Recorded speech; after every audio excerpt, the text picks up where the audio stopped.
Hi, Jeff. Did you go into the film and did you find some points there that you might have left on the field? Yeah, a lot of points we left on the field. I mean, we were seemed like we were inside the 40 for most of the game. Those field goals need to be touchdowns. We had a couple 3rd and 1s we needed to convert. At the end of the game, we get the personal foul, we go backward, and then we get a holding call, and we have to kick a field goal. I mean, if you look, 20 first downs to 14, 400 yards to 240, time of possessions, 38 minutes to 21 minutes. If you look at these stats and you just go down the list, 2 turnovers, no turnovers. If you gave me this stat sheet and you didn't give me the score, it would look like we probably won by 30 points, but we didn't. And, you have some games like that and you have to learn from them, and we will. So found a way to win, and at the end of the day, that's what we need to do, but we need to get better. We'll go next to AJ. Now, yesterday you mentioned that you need to do a better job. You said that during the press conference. Can you give some specific examples of maybe things that happened yesterday that you watched the game film and said, hey, this is something I would do differently now if I had to do it over again? Yeah. There's a couple things for sure, but the one example is, remember we tried the field goal when the ball's on the 36-yard line? I should have gotten to the offense quicker. I believe as soon as it got to about 2nd down where we were on the field, I should have told Coach Signetti, whether or not I was thinking 4 downs. Usually I do a pretty good job of that. 4 downs, 3 downs, where he needs to get. That way, on the 3rd down, if I was thinking 4 down and I gave him the head up, he could have run the ball. He could have thrown an intermediate pass. Instead, he went for the 1st down, at the sticks, which I believe was 3rd and 10. And then it came up to a 4th and 10. Then I had the decision to make. 4th and 10 at that time, I didn't feel like we were moving the ball well enough to get, so I decided to kick the field goal. And I trusted Boom just because if you watch Boom in the Dome pregame, he was just drilling them. But I should have done a better job there. I should have told Frank ahead of time, 4 down territory, you got 4 downs. And then 3rd down would have played like 2nd, 4th down would have played like 3rd down. So I was upset with myself on that. That's just one example where, AJ, I got to do a better job communicating and thinking ahead. Usually I do. I didn't do a good job there yesterday. We'll go next to Kevin. Hey, Coach, how you doing? Good, man. How you doing? Good. So this is kind of a question about special teams as a whole. You mentioned Boom.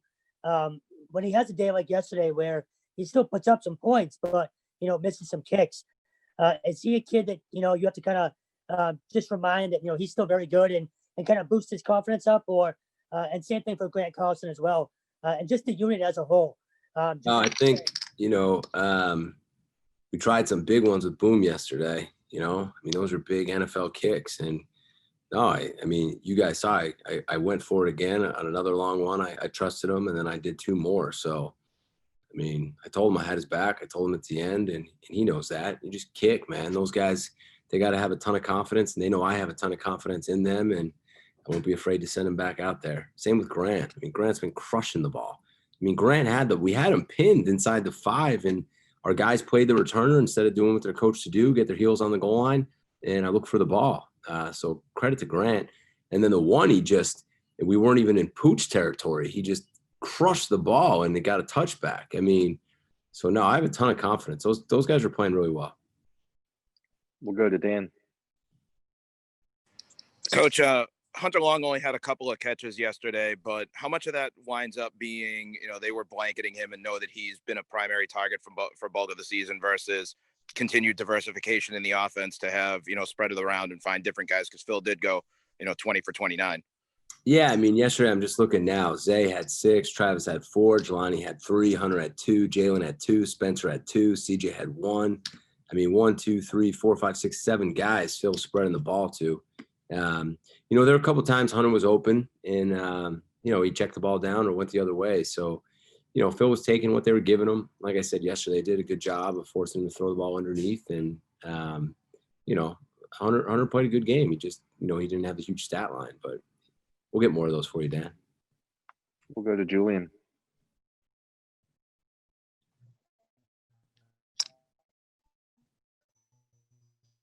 Julian, you froze. You're freezing a little bit, man. Can you hear me?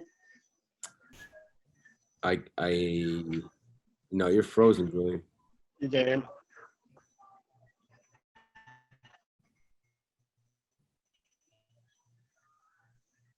Julian, you want to give it one more try? How about now? Can you hear me? I can hear you. Yeah. Can you hear me? I'll worry about the freeze later. What time did you guys get in? Did you get in time to catch the end of that Clemson Notre Dame game? And kind of what'd you make of it? Yeah. We landed probably about 7:45. So by the time we were home, we got to see pretty much the second half.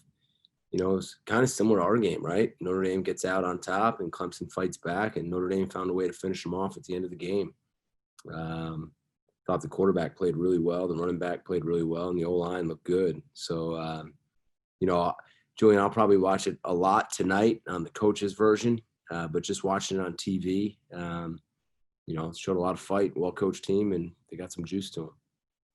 And then also, as a follow, exciting game, number one. Number four, fans stormed the field, which is remarkable in 2020.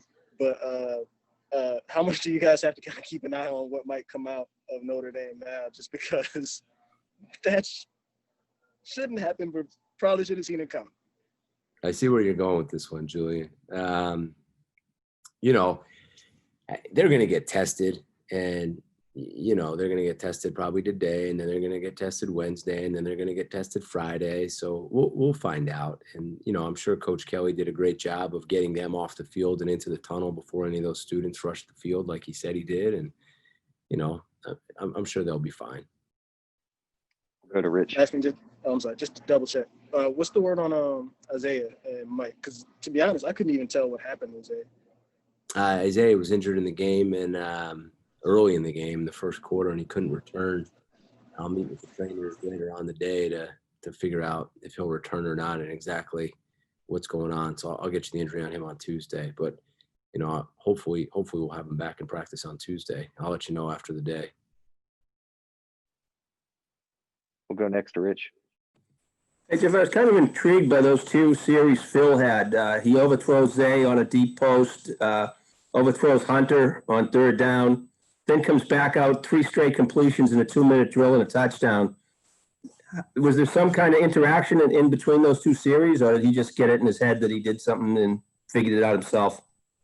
No, I mean, I think, you know, for me, it's let the next one rip, man. I mean, he missed some throws early on, and, you know, I don't know. It just seemed like he was a little bit out of it early, and then we welcomed him back on that scramble, and he looked great, really, for the rest of the game. So it happens, and, you know, I just like the way he recovered, Rich. You know, sometimes a guy misses throws like that early in the game, and it bleeds into the third and fourth quarter. But, you know, he found back out in rhythm. And, you know, again, like I said, at the end of the day, it was 20-29 for 208, 1 touchdown.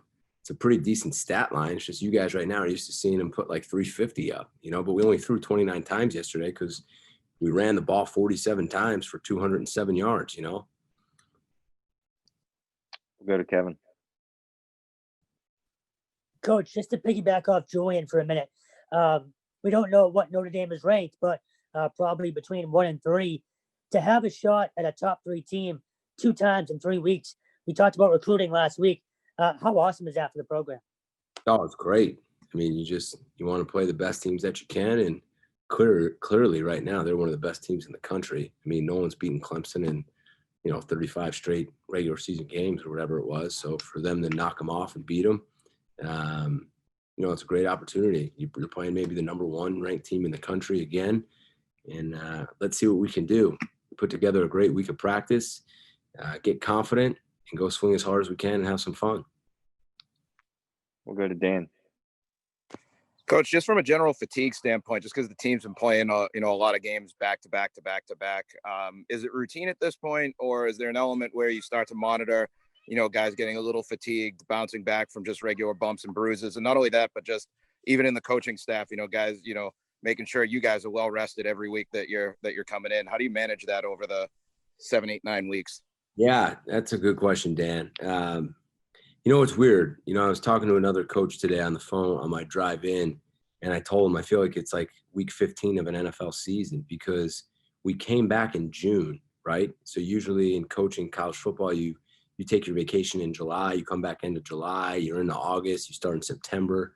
But we've really been in as a staff since late June without really much of a break, right? And then the players have been here for that long. And we haven't had a bye week because our week 1 was our bye week, right? So now we're on 8 straight weeks of playing. Usually you get a bye week in there. So we had to look at that, or else we'd wear the staff out, we'd wear the players out. So I backed everything up in the morning, and I told the coaches to come in later. So I started my staff meeting later because I wanted them to get sleep, and I wanted to get sleep because on some of these Zooms I look like I haven't slept in years. So we all decided to sleep in a little bit more, get our rest, and then I also at the same time you get the players the extra rest. I've cut down reps in practice. I shortened some of the meeting times because it's not just physically, it's mentally. You got to stay mentally sharp, and I don't want to burn the players out. So even like a day like today, I'm just going to cut it real quick, get some great treatment, great recovery.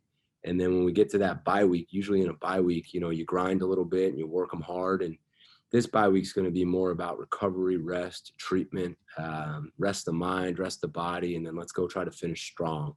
So, I don't want to burn this team out because they played really hard and they give everything that we have. And I don't want to burn the staff out because I feel the same way about them. We're going to take one final question with Rich. You kind of already answered it, but I was going to ask you about the bye week. I mean, I'm expecting Notre Dame to be a tough, dogfight of a game. Is that kind of a strategically good place for the bye week? Well, strategically, Rich, I wish we had the bye week like 2 weeks ago. That way we kind of catch our breath and get ready for the second half of the season. It's late, and I'm not complaining, right? I mean, we're fortunate we're playing football right now. But if you were to say when the perfect time for the bye week is, it would have been more right in the middle where we could catch our breath, regroup, look at tape, kind of see where we're at schematically and move on. I mean, now we get the bye week and there's only 2 games left. And if you really look at it, Rich, we play Notre Dame, then we have a bye week, then we play Friday night. So we'll basically give the guys Saturday off, and then we only have 1 more game. So once we get to the bye week, the season's going to go by fast. I mean, I can't believe we've already played 8 games. I feel like I just got here yesterday. Jeff, thank you very much for your time. Enjoy the day, guys.